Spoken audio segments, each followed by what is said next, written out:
because our deepest wounds often reveal our greatest purpose. Welcome to the Court of Connection. I'm super excited to have Alexander here today. This is my first live recording, and I actually just saw some of his reels on TikTok and felt very moved by his message.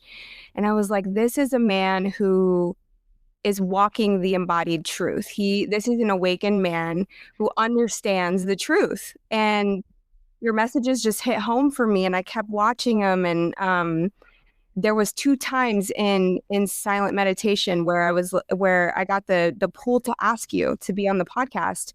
Yeah. And in my mind, right, the ego comes up and is like, what? He doesn't even know you, you know? And I'm like, no. We're going to listen. So I'm really excited to have you here. Just why don't you start by telling us a little bit about who you are? Because I don't know. Absolutely. Well, I'm grateful to be here. I'm grateful that you reached out. I'm grateful that we could connect. So I'm excited for this conversation. But I'm Alexander DeWayne, right? So I live in Dallas, Texas right now. I think I've been doing content for maybe 2 years, and the message has evolved. But I always knew that I wanted to get to this point. We're just talking about I am awareness and calling people into higher levels of consciousness and into the knowing of who they are. So I guess within a nutshell, that's basically me. I love that. I'm actually from Dallas. Oh, really? Austin. Yeah. I grew up in Dallas, but I'm in Austin now. Gotcha. So this is my stomping ground. You betrayed Dallas for Austin. I did. I had to go. Dallas was like, girl, you painted the town red. It's time to go. All right. So before we begin, why don't you tell us something that is bringing you joy currently in your life? So this is going to be a specific story, but this is something that I've been leaning on for the last probably 2 years. So my mother, about 2.5 years ago, she was diagnosed with stage 4 lung cancer, right? Mm-hmm. She was only supposed to have a couple months left to live.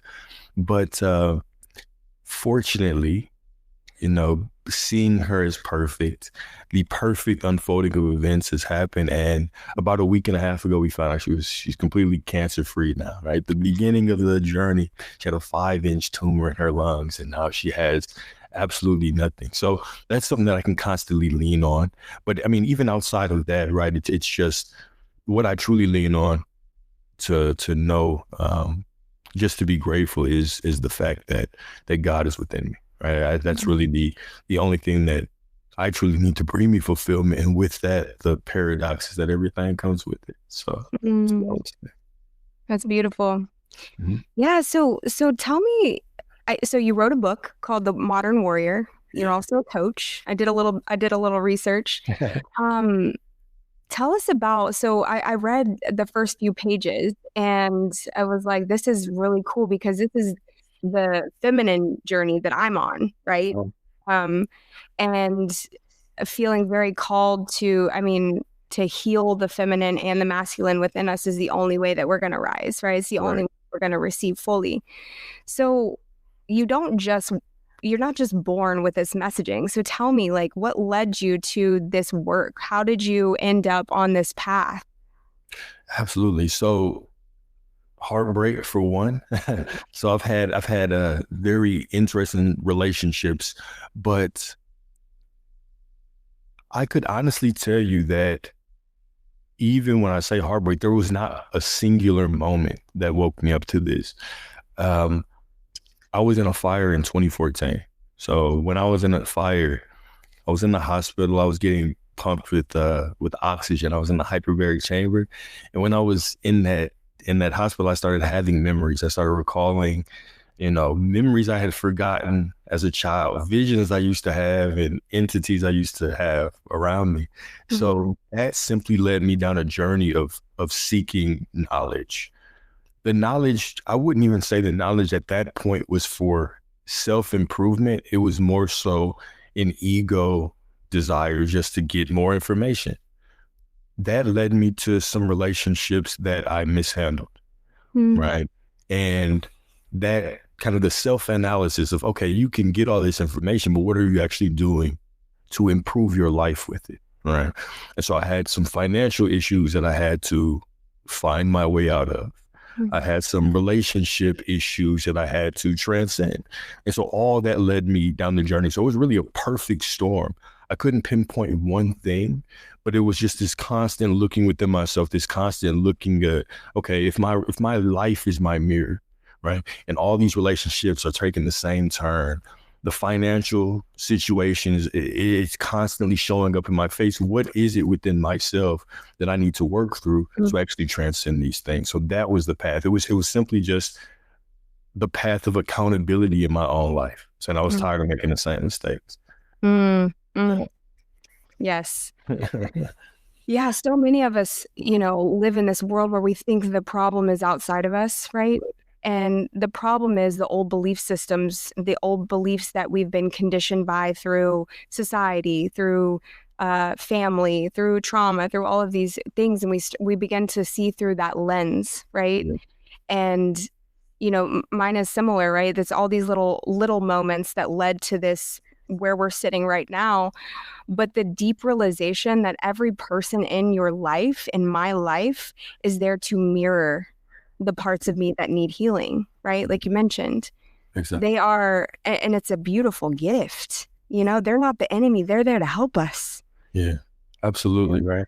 It's one of the things that I've been talking about a lot lately, that you just reminded me of, is when we are constantly looking at relationships and looking at things in the external and saying, okay, what can I extract from this, right? Mm-hmm. It really keeps us from truly evolving. But when we step into that mindset that you just mentioned, that everybody is this divine mirror, mm-hmm. and they're simply pointing back at different parts of you, right?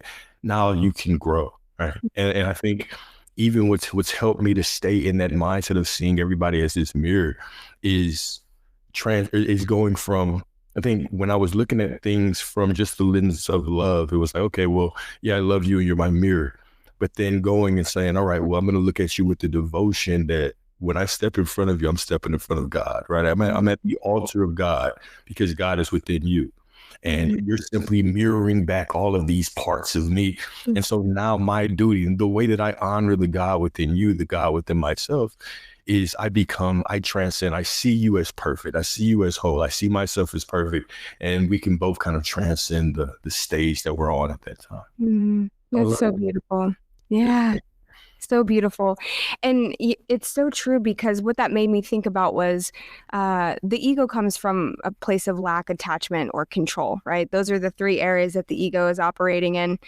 And when I am in this place of lack, this is a practice that I've been doing lately that immediately shifts you into something different, is identifying what's coming up, right? A fear is coming up, something's coming up that is disturbing me.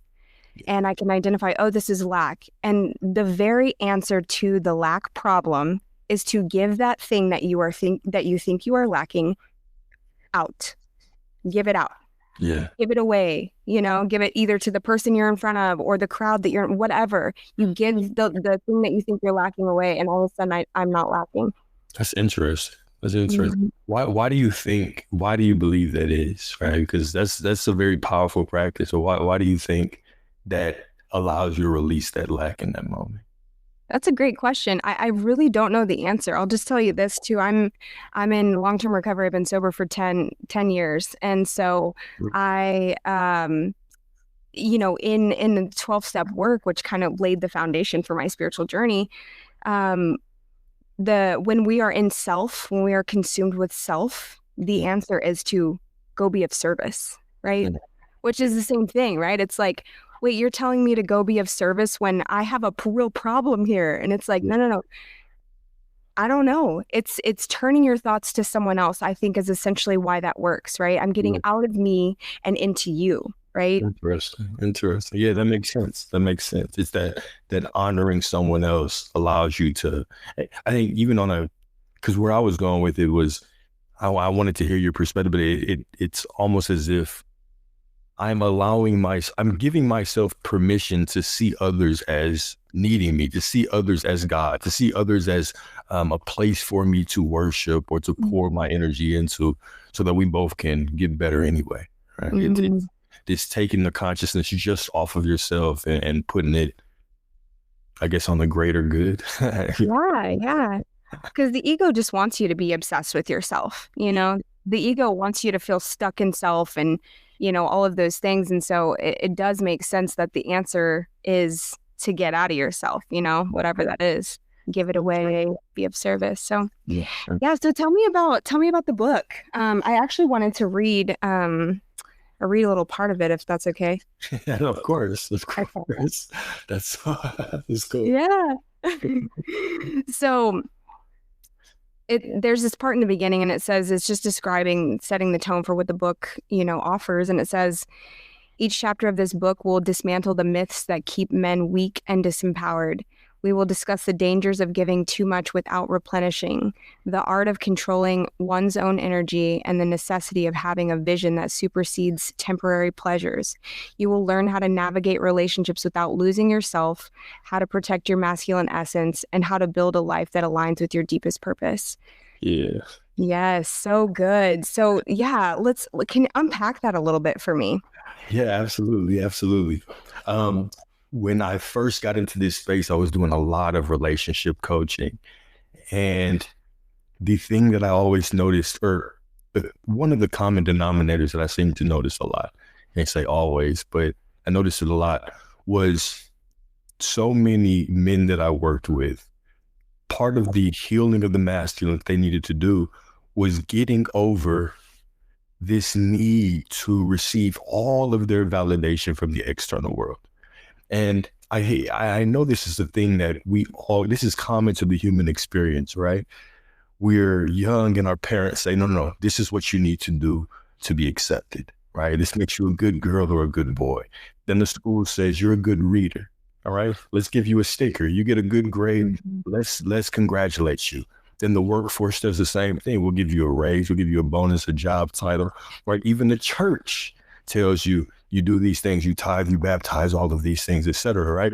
And so then we step into these relationships, and a lot of these men are told, okay, well, your worth is based on what you can give, right? A man is a provider, a protector.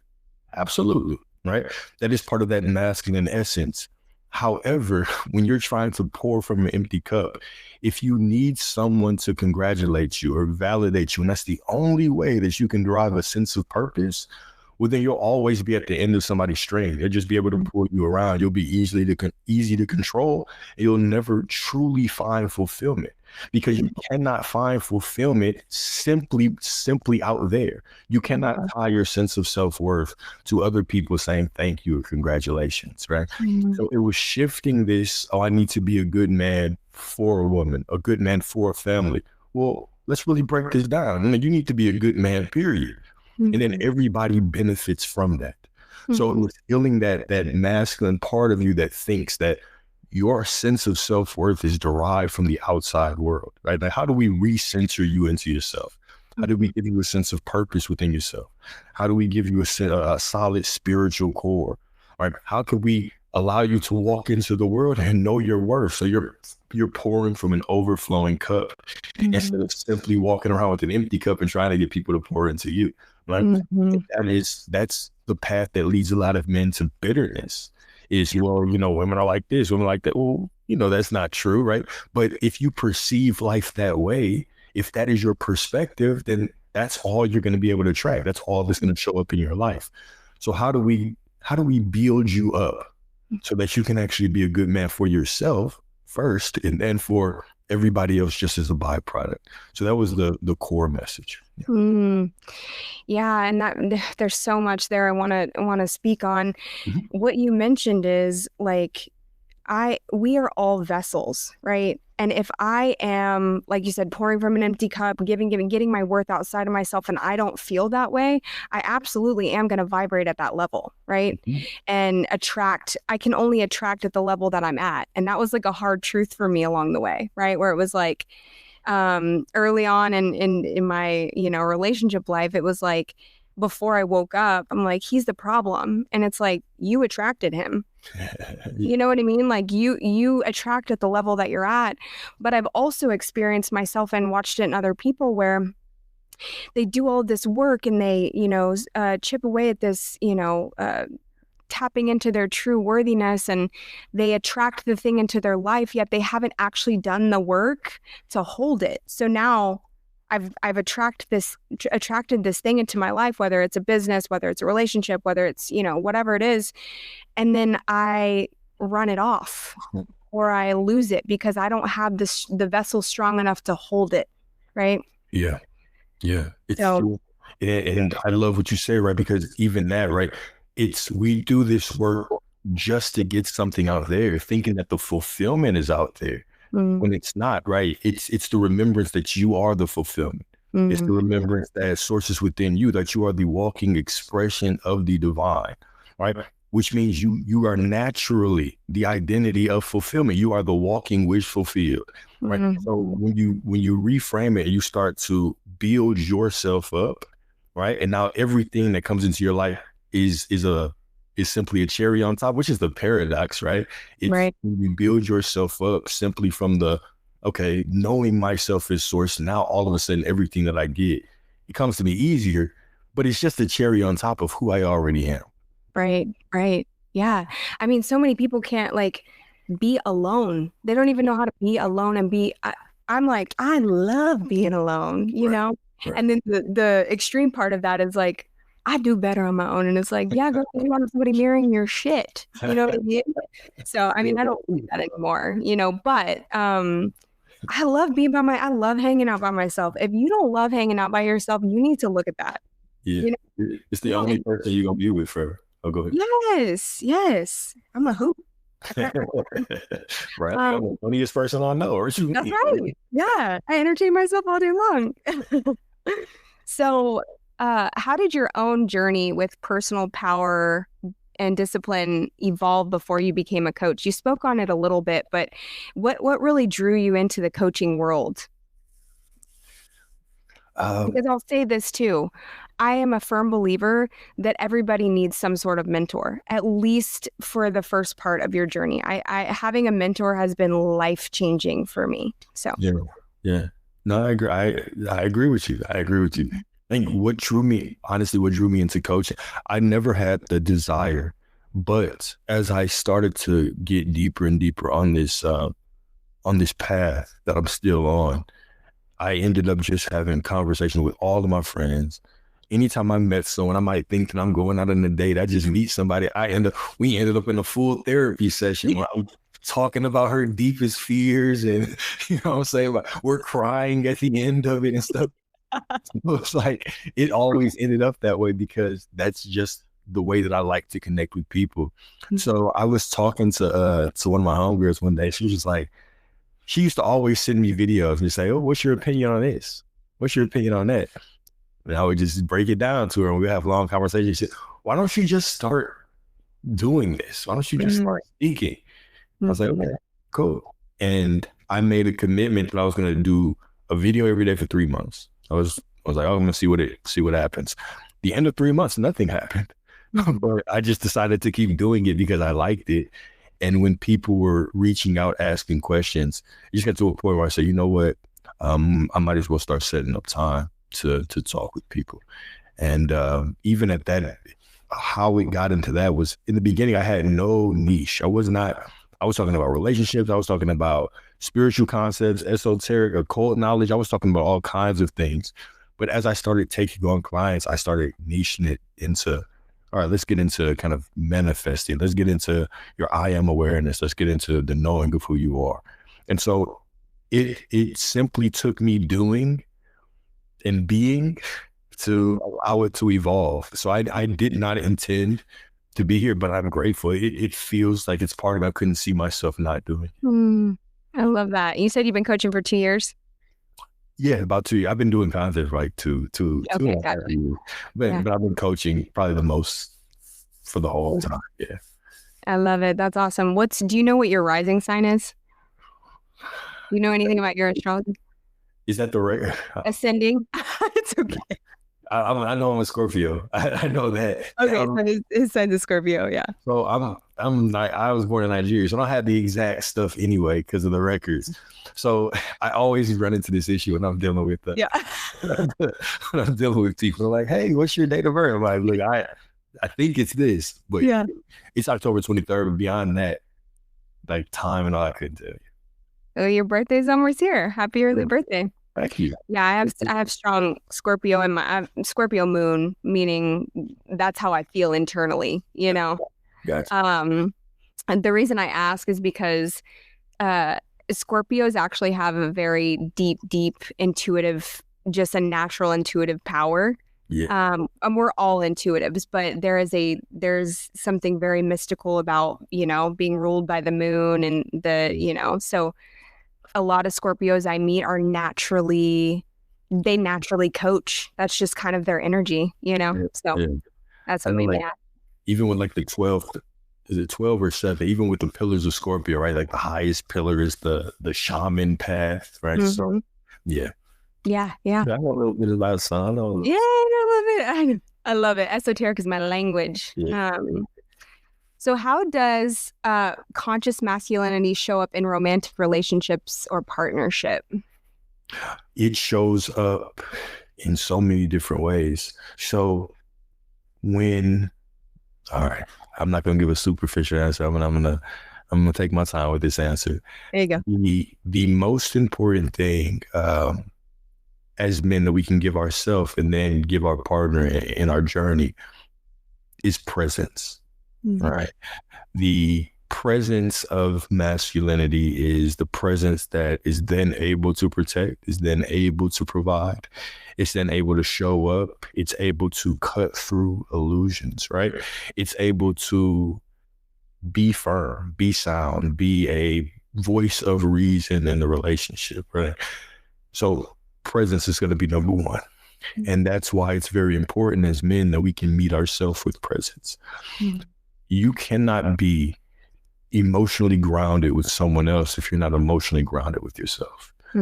You can't sit down in the fire, right, of a disagreement with someone if you cannot sit down in that fire with yourself. So conscious masculinity first starts off with that self-work. And then that self-work simply trickles out into every relationship you have. It trickles out into the relationship you have with your woman, relationship which you have with your parents, relationship you have with your children, with everyone, right?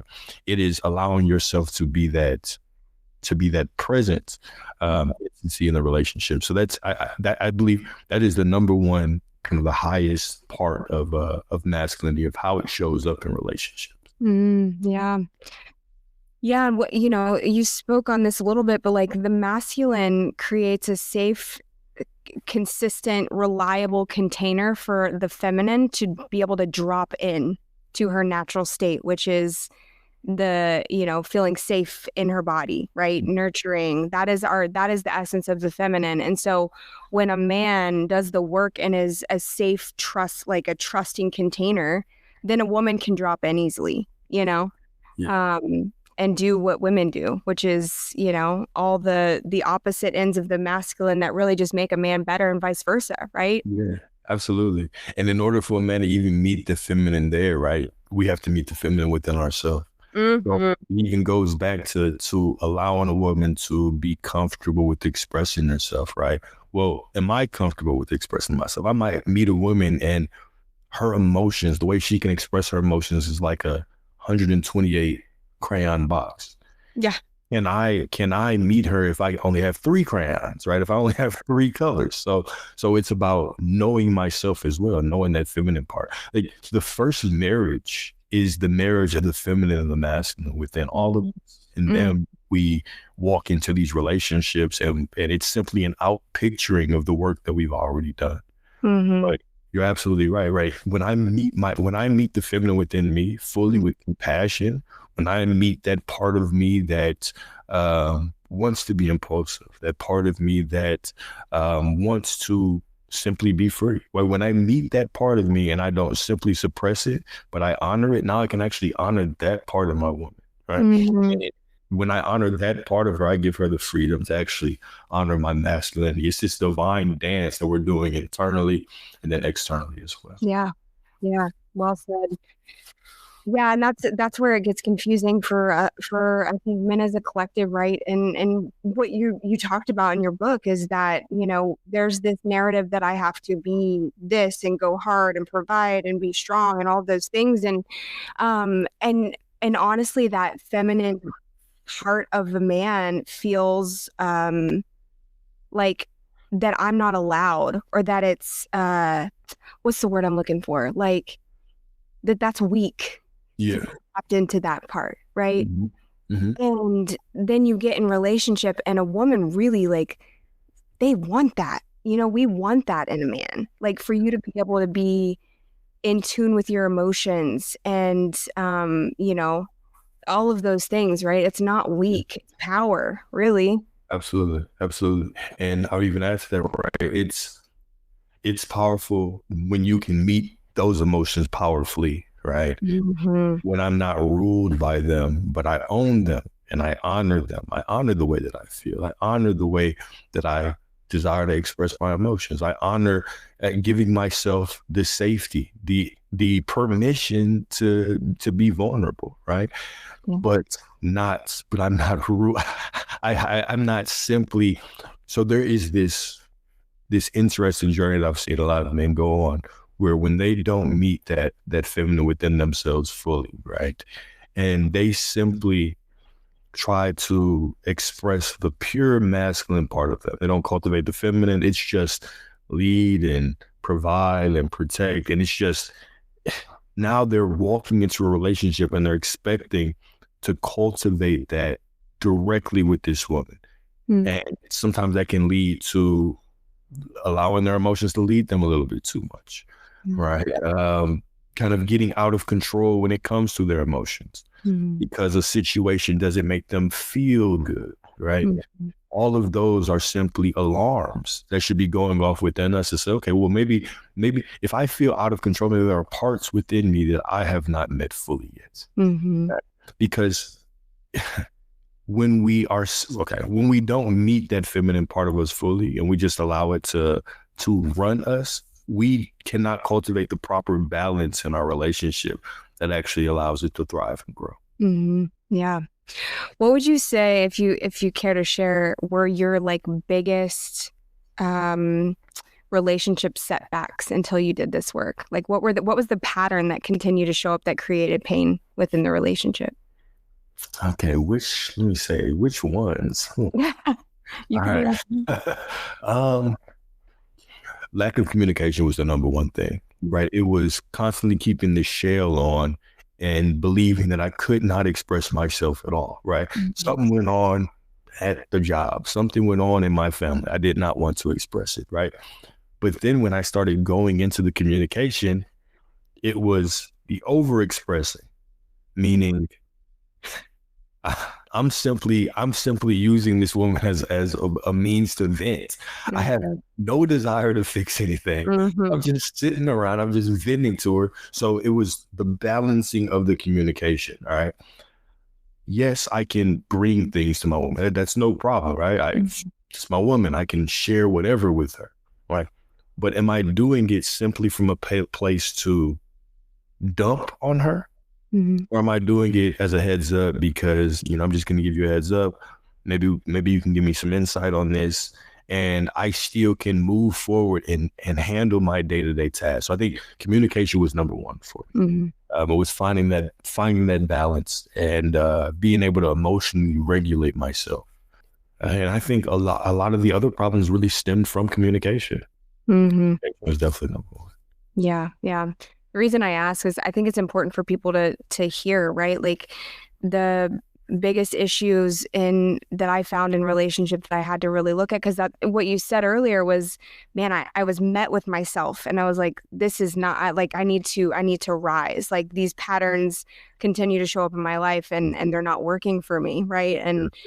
And similarly, like mine were poor boundaries. Mine were lack of communication. Mine were, conditioning, behaviors that I've had since I was a little girl, right? Wow.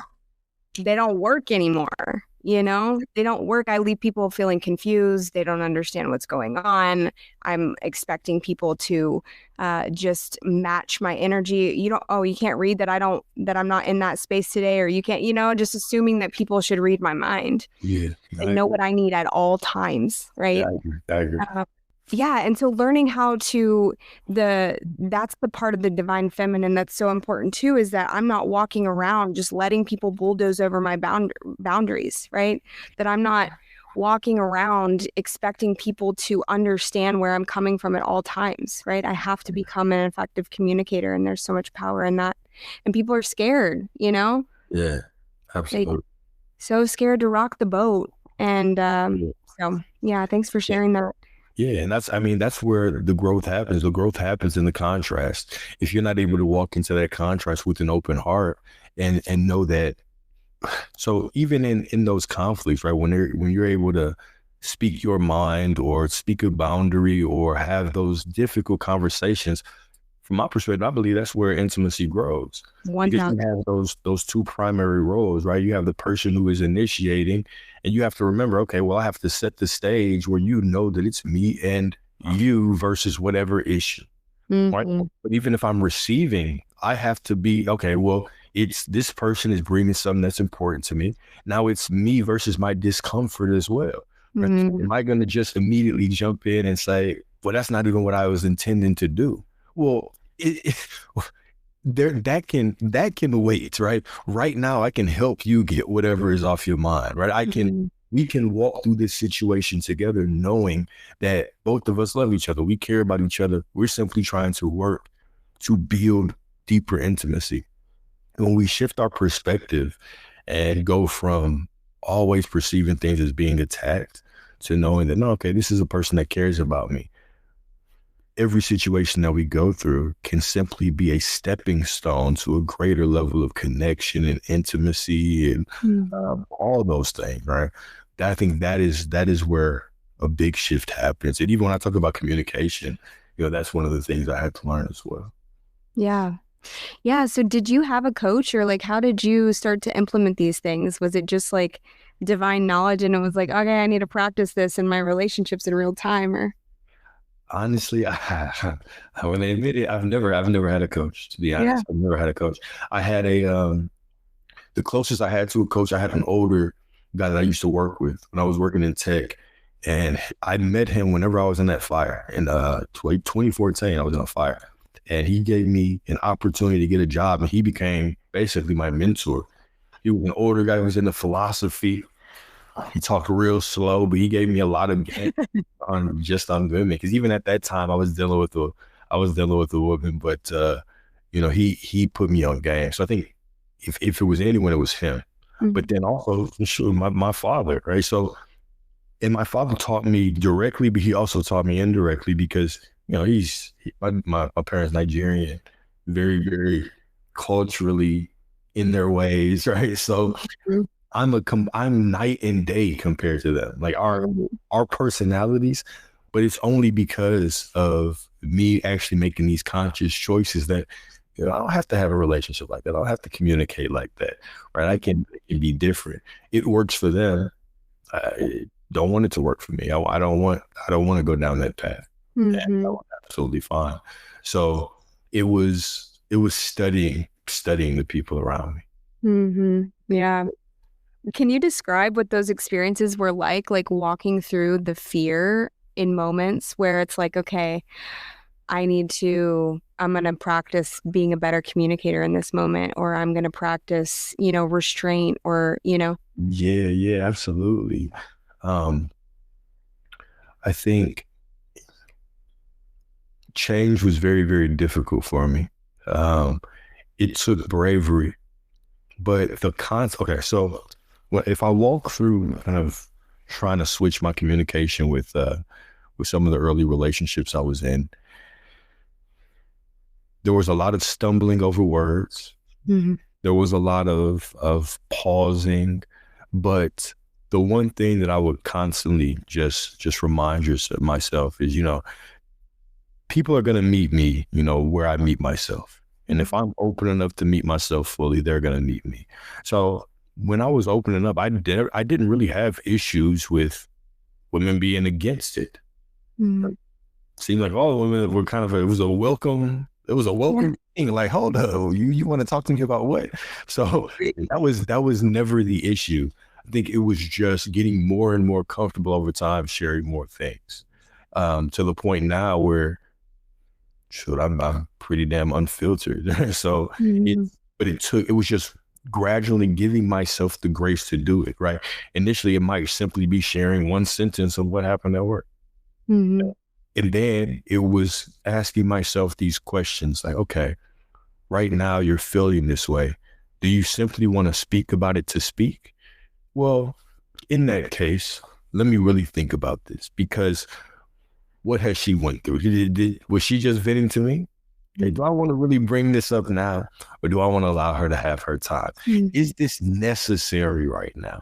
So it was evolving in a way where not only am I always being mindful of myself, I'm being mindful of my partner, which actually allowed me to feel very much in control of the situation. It was like I was always playing chess, right? Which gave me a sense of power, a sense of like, okay, I'm doing something. Like, I'm looking out for you while also looking out for me. So that constant evolution, it happened over time. Mm-hmm. And even in those situations, I've had instances where I've dealt with, one woman exclusively, but even in those times where I was dealing with multiple women, it was even me walking into my truth and actually meeting women who were okay with me doing whatever, with me being open with them in that way. Yeah. But so could I have done that by living a lie? Right. I could have, but I would have hurt people, hurt myself, right? So it was having a sense of control over myself, right? Actually speaking my truth, actually watching out for people, and then even evolving again. Just because she says she's okay with it doesn't really mean she's okay with it. Right. Maybe not, right? So it was starting to develop my intuition around a lot of things. Yeah.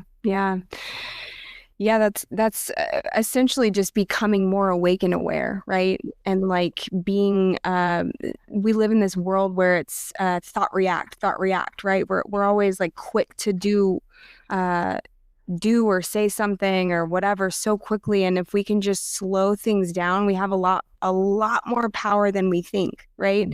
I don't have to react to that text message. I don't have to. There's a pause that happens, and I have a choice. What do I actually want to do in this moment? Which is what you were saying, and that happens by like growing that muscle. It doesn't happen overnight.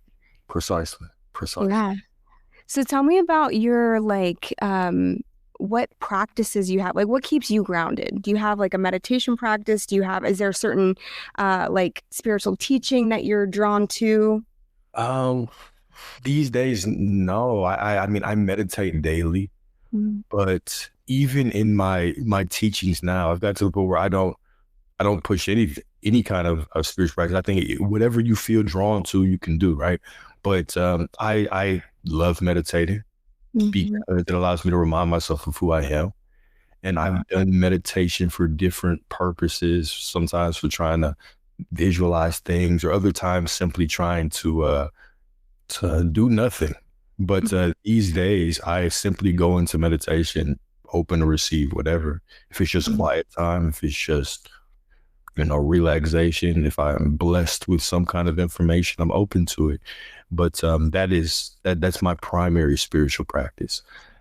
But I do believe that every moment of my day is a spiritual practice, because these days,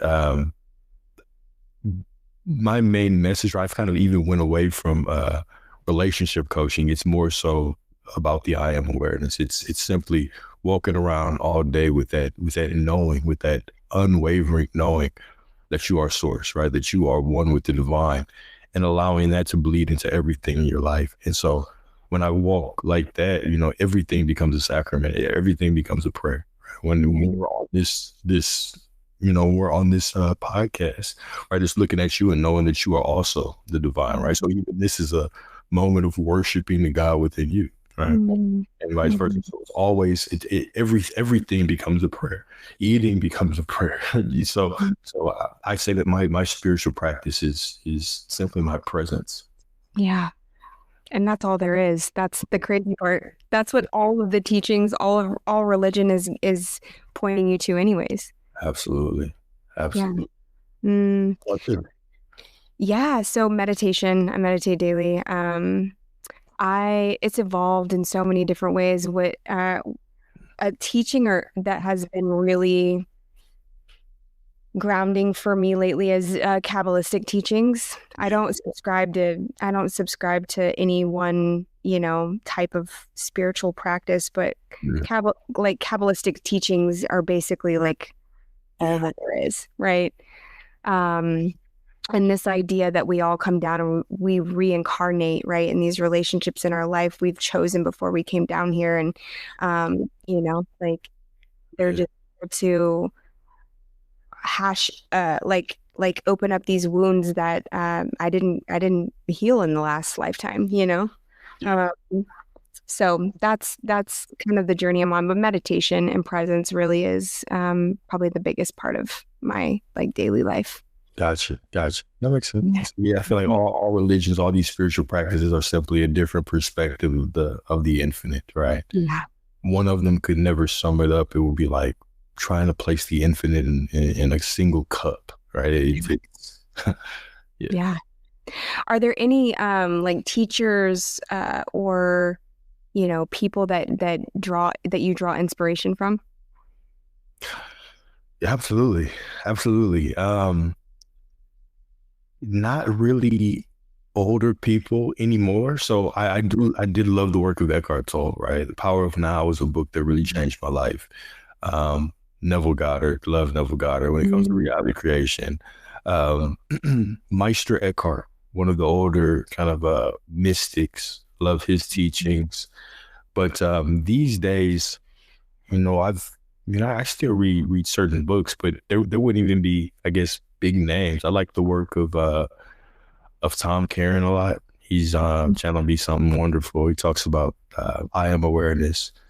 I like a YouTuber named Joseph Rodriguez. He Mm. talks about and the power of now, uh, detachment, flow state. Mm. That's really the work that I'm in these days, and what I'm drawn to is presence and enjoying every moment and allowing the presence of God to just spill out into your life. Right? That's what I want. Yeah, can you walk us through like how do you use I am consciousness and you said flow state? Yeah, flow state. How do you use those practices when you meet your ego meets adversity throughout the day? Like walk me through that. Absolutely. All right, absolutely. Yeah. So, got me excited, man. So, Yeah, well, so, yeah, let's hear it. so at this point, right, I don't really identify with the ego, right? Mm. So, at a point in my journey, I was constantly trying to fight it into submission, but the ego's always asking questions. It's always showing up. But the more that I simply allowed myself to be, right, to be present, that voice is pretty quiet. To now, I rarely have just opposite thoughts. I rarely have my mind chatter is very, very quiet. My Mm. mind is very quiet. So it was simply the realization that I've never lived in the past. Mm. I'll never live in the future. I've only ever lived right now. Every single time I was in love, it was right now. Every single time that I was heartbroken, didn't know what to do, it was right now. Every gift that I've received in my life was right now. And the scripture that I lean on is to those who have, more will be given. To those who have not, even what they have will be taken away. And that's simply that reminder that you can only have what you have in this present moment. Mm. And I'll give an example, and I kind of go to how I do it day to day. But these days, a lot of people will come to me to manifest things, right? It might be a person, it might be money. But one of the common examples where the power of being present or being in flow state just helps us is that there's a time in our journey in love where we might meet someone. And then there's this moment where you see this person, you say, I could spend the rest of my life with you. And then you look at them and you feel the same way. You say, okay, well, I believe that you think that you could spend the rest of your life with me as well.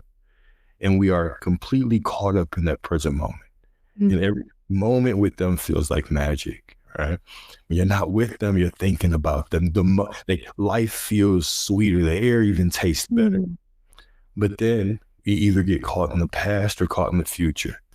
Let's say that whatever happens, we perceive something is happening, okay? Or we think of a past situation that they've reminded us of.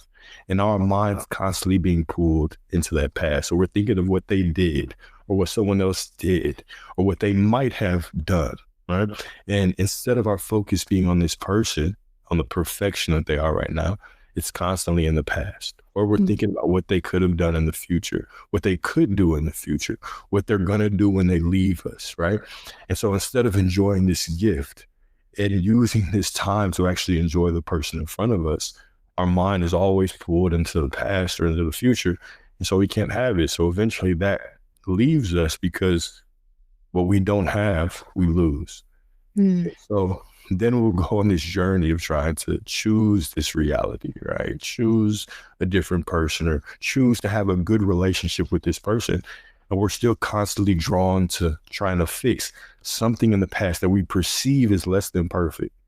So I wish that I could change this. And then we're thinking of this future that seems unobtainable. It's way out there. It's far away from us, right? And we're still not in the present moment. So now we can't even cultivate what is in front of us.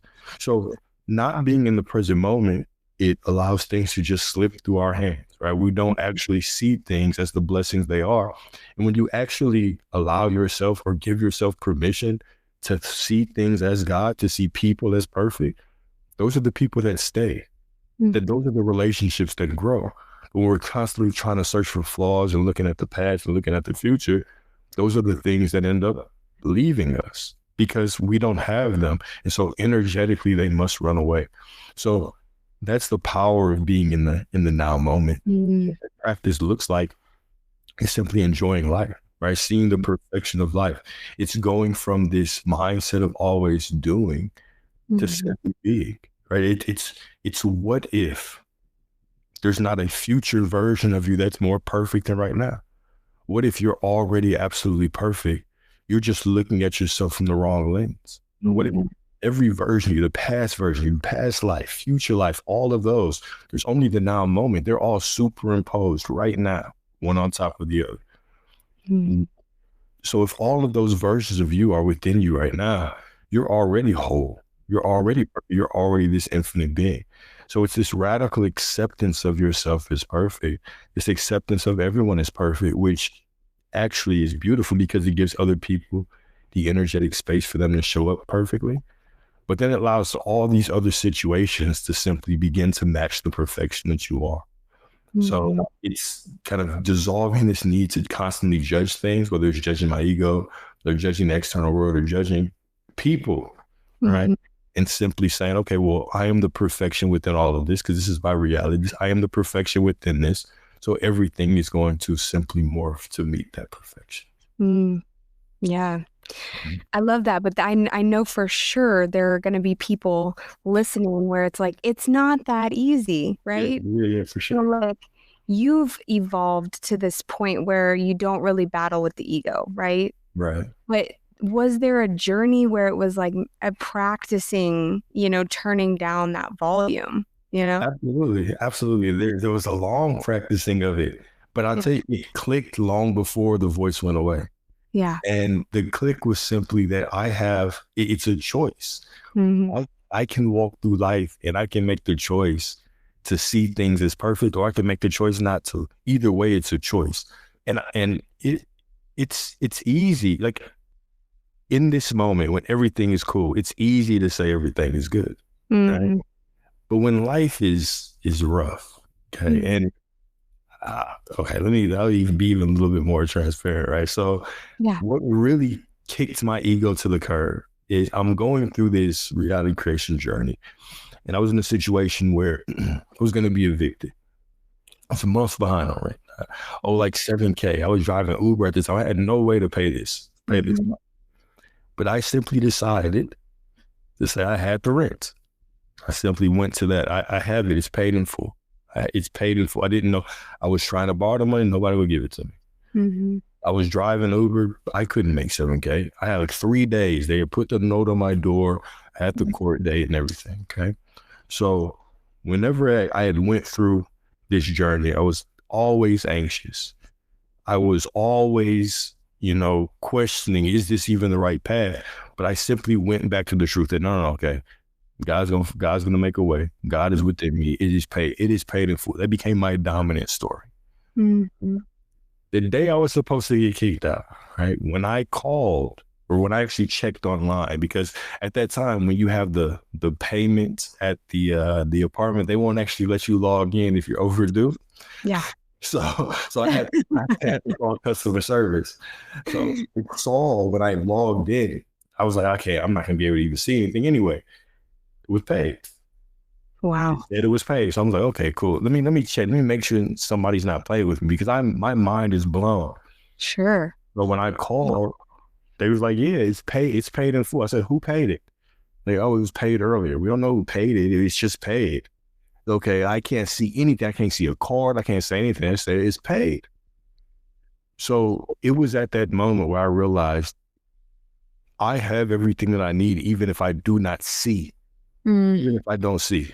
The crazy thing is, even after that, I still didn't have any money. I was still broke as hell, right? Yeah. But it was this mindset shift that I don't have to see anything right now. Just simply know that I'm good, that everything is supporting me. So that really sent me down this journey of let me figure out what the hell I did, because I literally had my back against the wall at that moment, right? I knew I was going to be sleeping in my car. Right. I did not know where I was going to go, what I was going to do. So it was this all-in moment.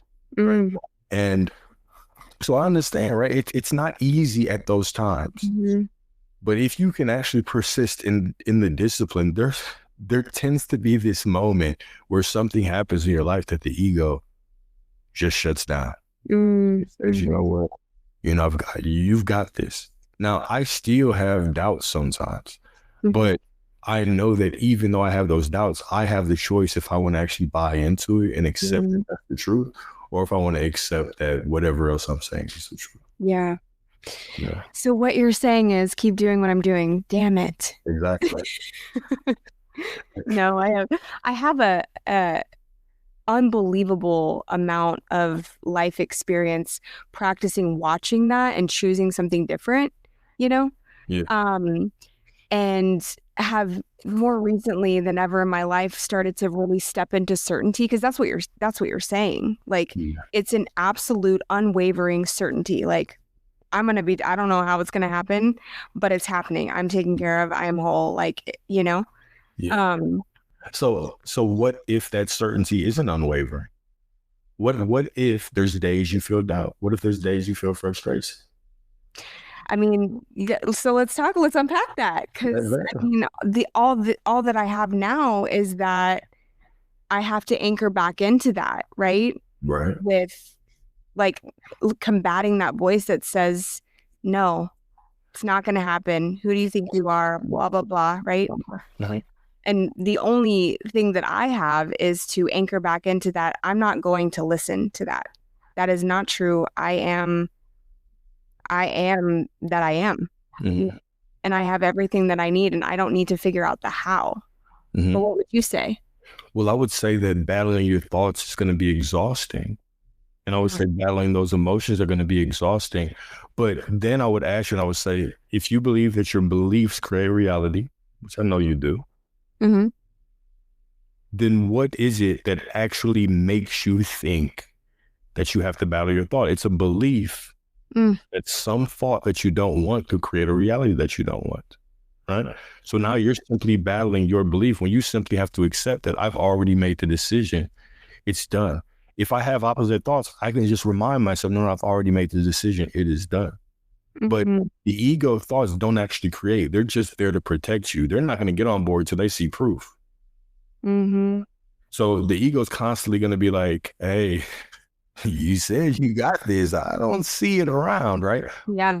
Job. There's nothing wrong with that. To fight it would be fighting the thing that has kept you safe. Mm-hmm. You're not required to have perfect thoughts, to have perfect life. Mm-hmm. You're simply required to know what you want, to accept that, okay, right now I've made the choice that I am the source. I am the fulfillment. And this is what I choose. I choose that this is done. I choose that this is working out perfectly. And now I choose to see everything in my life as proof that it's working out perfectly. And if I have an opposite thought or opposite emotion, that's just part of my human experience. But I'm not going to give it power. Because I remember when I was trying to just sit and battle my thoughts, man, weeks go by, months go by, and it's like all I've been doing is battling thoughts for 3 months. Yeah. And how do I show up for other people? How do I actually enjoy my life? And if you actually had it, would you be battling your thoughts? Mm-hmm. Yeah. You'll be living your life. Yeah. Those thoughts came. Go ahead. No, I'm just like, I'm wrapping my head around that, right? Because like I am just somebody who really lives up here. I mean, I've seen so many intuitive coaches and psychics and people who are like, girl, your energy up here is just, you know. And so you're saying that in that given moment when the mind is doing what the mind does, because it's gonna, right? Its job is to just simply not buy in. We're not even going to entertain.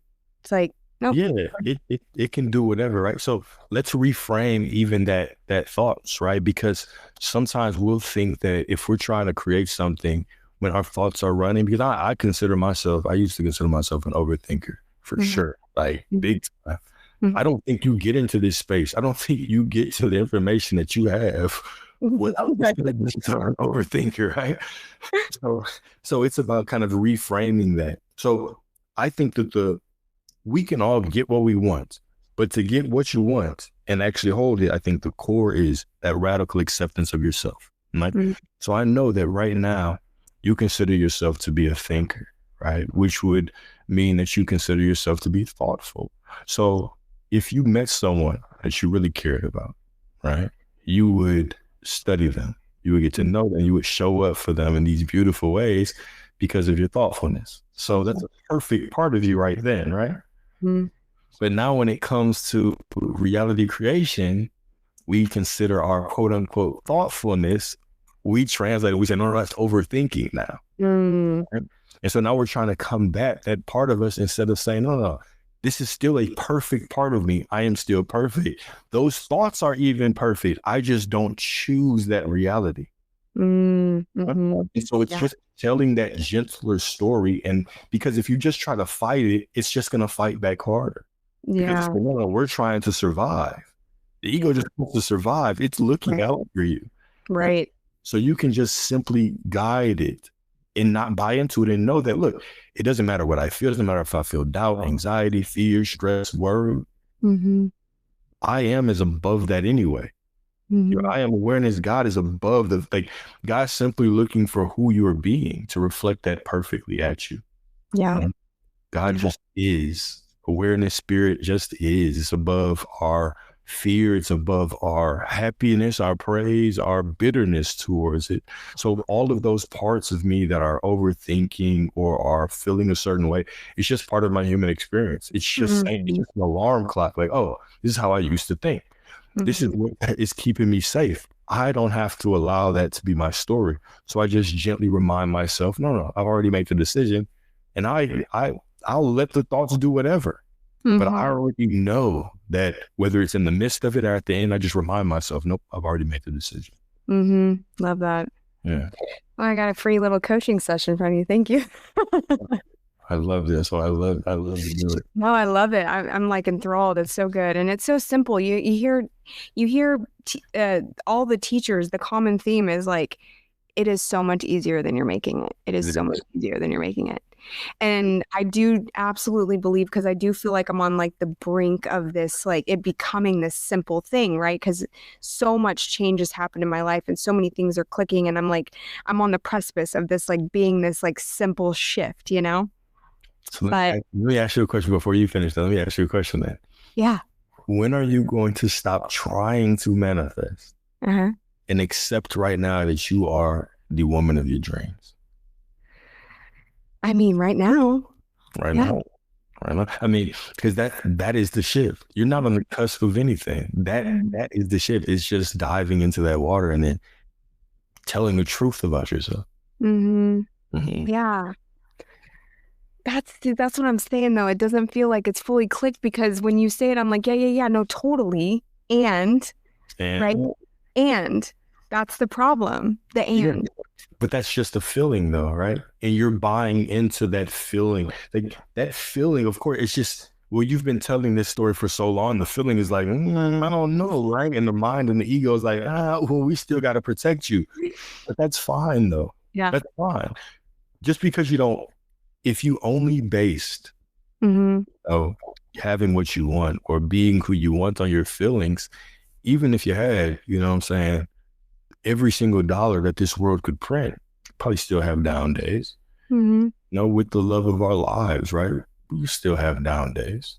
So it's not about feelings, right? You can go outside and not get cut off in traffic and all of a sudden your day is down. So it's not about that. It's about accepting. It's simply when we stop trying to force ourselves and just accept that we are what we say we are. Yeah. It's getting beyond the trying. It really is simply just like, I am identifying with the filler. That's it. That's it. That's it. All right. Well, it's clicked for me.